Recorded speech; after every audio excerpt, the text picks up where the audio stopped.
Bora de quadro Lê Responde, em que a gente comenta algumas questões de provas. No nosso quadro de hoje, eu quero comentar com vocês algumas questões da prova de título de especialista para fisioterapeuta em terapia intensiva neonatal e pediátrica do ano de 2018. Vamos lá discutir duas questões dessa prova?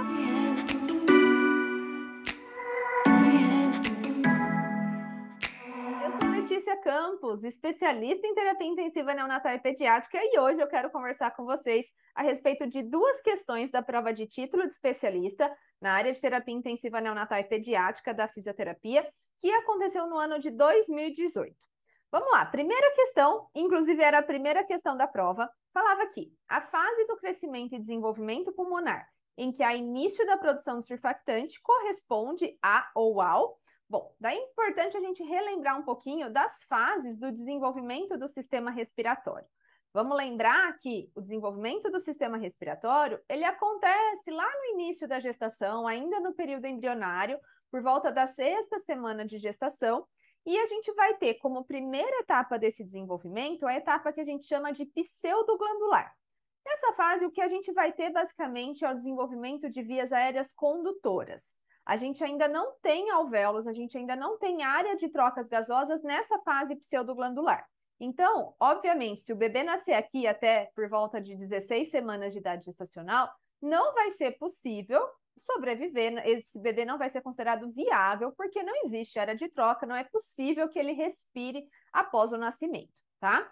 Depois a gente tem uma fase que é chamada de fase canalicular. E essa fase é bastante importante, porque é aqui que começam a aparecer os alvéolos, na parede dos bronquíolos respiratórios, depois que a gente vai ter aumento dessa quantidade de alvéolos, né? Os poucos alvéolos que tem ainda estão muito distantes dos vasos e as trocas gasosas ficam muito dificultadas, mas se o bebê nasce no final dessa fase canalicular, por volta ali de 22, 23 semanas é o que a gente tem mais relatos. A partir de 23 semanas, ele é considerado viável.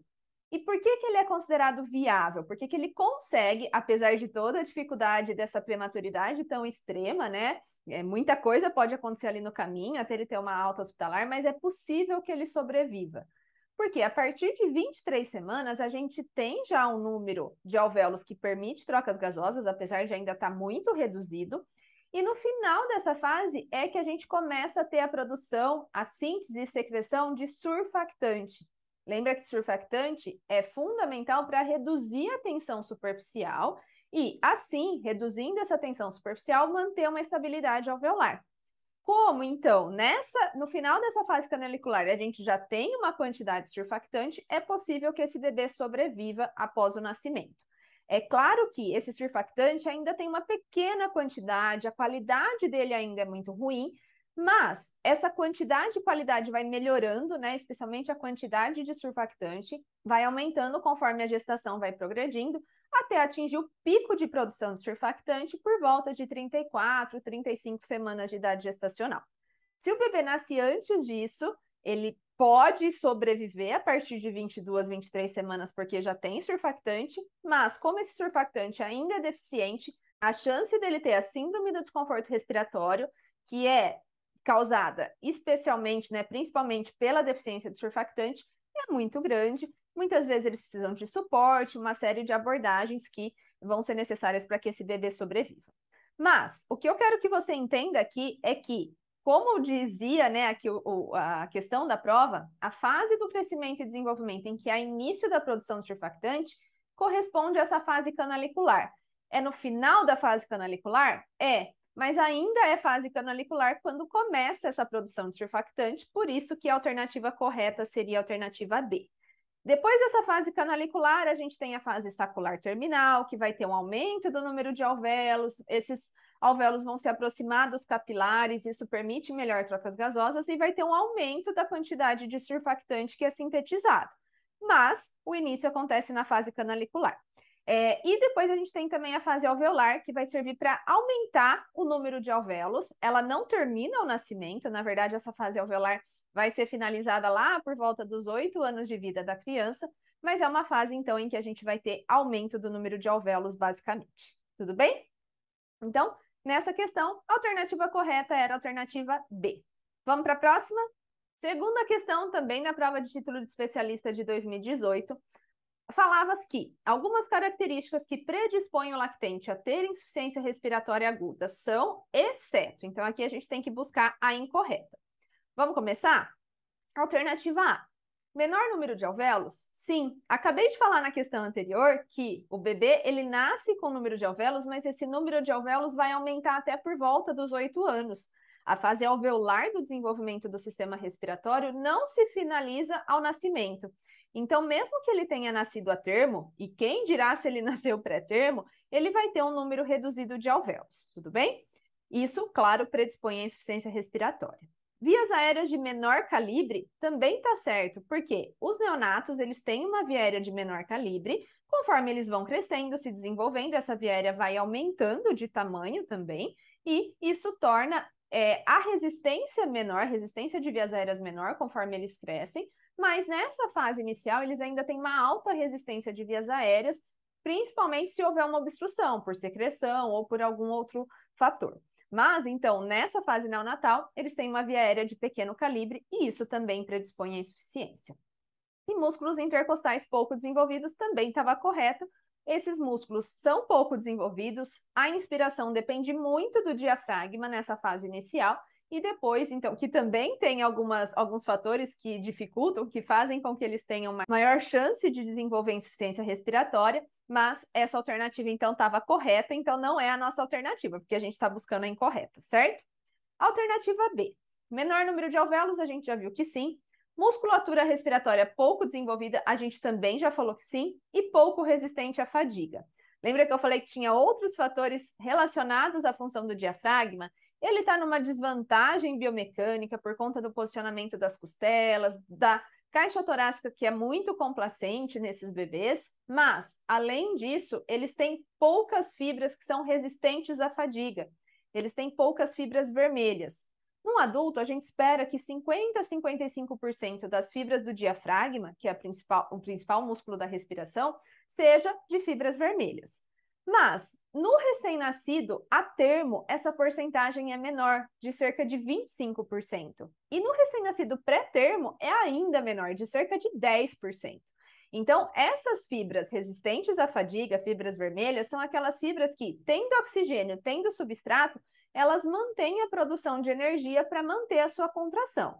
Se essas fibras estão em menor quantidade, isso significa que o principal mecanismo de produção de energia é aquele anaeróbio, que é energia que está pronta, está estocada, acabou, demora para produzir energia novamente.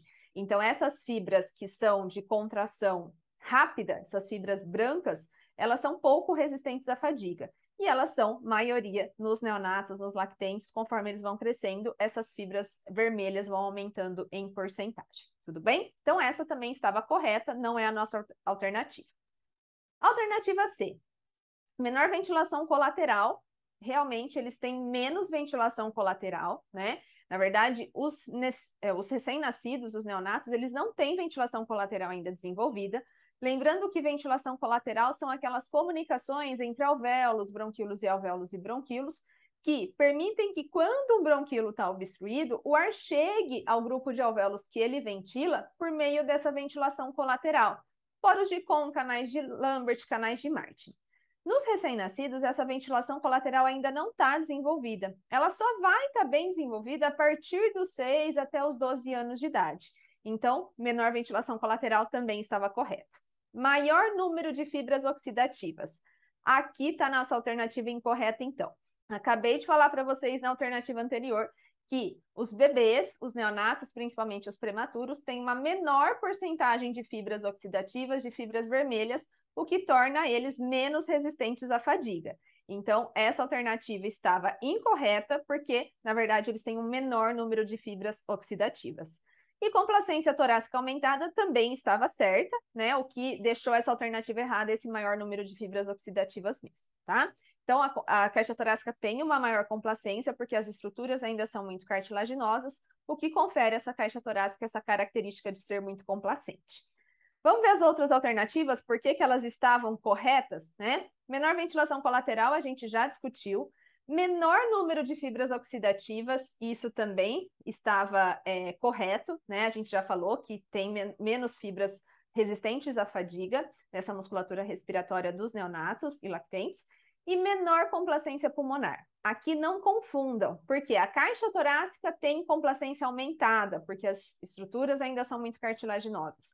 Só que o contrário acontece na complacência pulmonar. A complacência pulmonar é reduzida nos neonatos, principalmente nos prematuros, porque ainda tem poucas fibras de colágeno, de elastina, o que confere pequena capacidade de distensão a esse pulmão, tá? Então, a complacência de neonatos fisiologicamente é reduzida em comparação com uma criança maior e um adulto. Essa também estava correta, então. E a última alternativa, menor área de justaposição diafragmática, estava correta porque as costelas estão mais horizontalizadas, isso diminui a área que elas se unem, então, ao diafragma. Menor complacência pulmonar, já comentamos, e maior complacência torácica, também já comentamos, essa também estava correta. Então, nossa alternativa incorreta aqui é a alternativa C, por conta desse maior número de fibras oxidativas. O correto seria falar que é um menor número de fibras oxidativas, tudo bem? Espero que eu tenha te ajudado a entender essas questões. A gente se vê novamente com esse quadro na semana que vem. Até lá!